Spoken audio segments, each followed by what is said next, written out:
David Parker, welcome. Thank you. You're here to talk.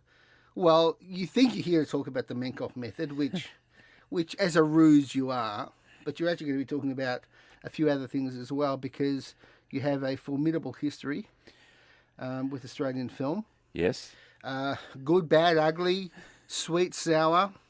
We're going to cover the whole gamut in just a few intense minutes, if that's okay. You but bet. just firstly, the Menkoff Method, Yes. which is your new comedy film. Yeah. Describe what the Menkoff Method is about. It's a film that's really anti-banks, and it's a satire. And we have a lead character, David Cork, who works in a data processing centre in one of these banks.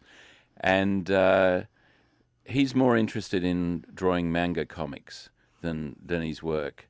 There's generally an attitude in there that probably isn't too good. So the powers that be bring in a consultant to try and enhance the performance of this place. And this turns out to be a Russian company run by Noah Taylor as Max Menkoff, and he's two offsiders.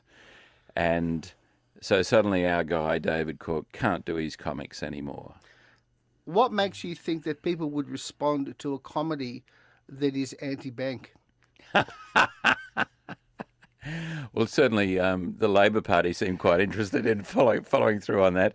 You know, it's really about for anyone who's had a boring job, and that's what it is in a data processing centre.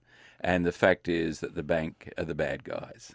Now, this is, David Parker, the first film that you have directed since 1997. You have, of course, been involved as a cinematographer and as a producer in many other films, but your first directorial effort for, well, just on 20 years. Correct. Why this film? Why now? Certainly, directing isn't something that I go after actively, but I'm sure as hell interested in it if somebody comes to me. That was the case with the three films that I've directed. As you know, primarily I work with Nadia Tass. She's a fantastic director, and my role is often writing and always cinematographer. So with the Menkoff Method, a company called White Hot Productions in Melbourne came to me with this film, and I read it and I laughed out loud, and I loved the content. I loved the potential for it. And it's rare. It's rare that you find something with great potential and something that makes you laugh off the draft you're reading. So I got on board. How did you get Noah Taylor? Because isn't he a little bit busy with being one of the stars of one of the great TV phenomenon about time, that is Game of Thrones? Yes, it was Nadia's idea. She thought, why don't you go to Noah Taylor? I presented that to the casting people, and that's how it happened. He was in the middle of Game of Thrones. I wasn't allowed to play with his hair at all, which of course was pretty outrageous in that character. So he came over for 3 weeks and did the role. And how easy or hard was it for him to put on that Russian accent? Because it's that the accent that he has is pretty much like a Russian dessert. It's multi-layered and it's very, very rich and fruity. So you're very kind. Did you go for that, or did you just say do your Russian accent? You know, we had a woman on board who's Russian, and we were trying to get pretty close to a proper Russian accent. I don't think we achieved that. I don't think it matters.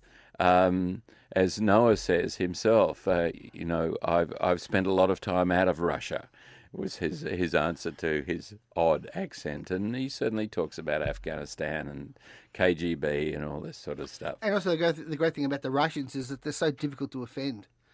Almost nothing offends them because after what they've been through, it's kind of like, hey, just throw it at us. We can take it. We can take it all. Yeah. Now you describe this film as an anti-bank film. I prefer to describe it as an anti-HR film because HR, I guess, is the great, tumour on the corporate world. 30, 40 years ago, there was no such thing as a HR department. They used to be called personnel, and they were much more timid. Now they are a huge part of corporations. Was there any sort of intended message there, David, about HR departments as well, and how they have become this third arm, this sixth toe in many corporations? Yes, definitely. I mean, that's the whole joke of the film, I guess, that these Russians should come here supposedly as part of human resources to try and improve performance.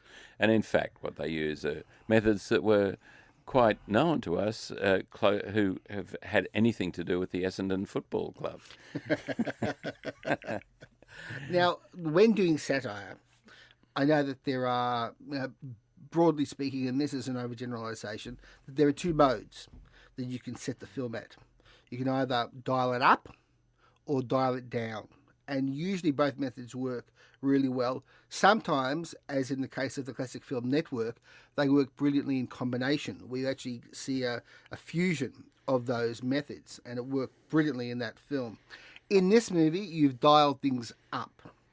I was wondering, was there ever an option when you were developing the film to actually go the other way and dial it down? For instance, to maybe take out the Russian-ness of the character, to take out the gunplay and the killings that occur, and to actually have it as a concentrated, focused office satire.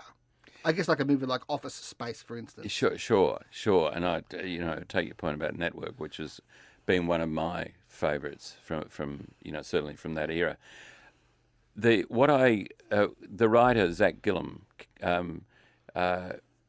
wrote a story which I wanted to be. I liked the vision of it.